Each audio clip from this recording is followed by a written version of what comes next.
hose ntibarayumva nanjye ako kantu nayumvise kagakubita niko kakwinjira mu matwi ni nkuko waba uri mu rugo wawe wumva umuziki uyunguruye iyi ni indirimbo itanyuze muri studio kabisa oji umwimerere umva shaka kabisa ibyo rero nibyo bituma ugira amahoro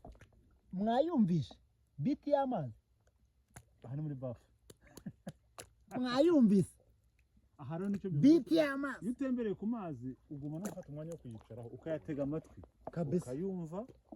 ukayumvira nayo ukayatahana iryo jwi ukaritahana urusaku rwawe ukarugabanya ariko uziko ibi bintu ubundi abantu bakabaye babyishyurira no kubyumva ubwabo rero twigisha abana kabisa twigisha ababyeyi twigisha abakuru kugira ngo baruhukiremo muri bo bumva amajwi y'ibyiza bibakikije cyane gutembera ahantu nk'aha mujye muza apana gushakira kuruhuka mu biziki biri ahantu biraho bidundadunda ngo muburire iki n'iki wapi mu buriro uragona ukagira ukarota ubusa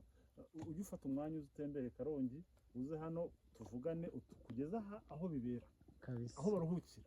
bakabibyaremwe bisha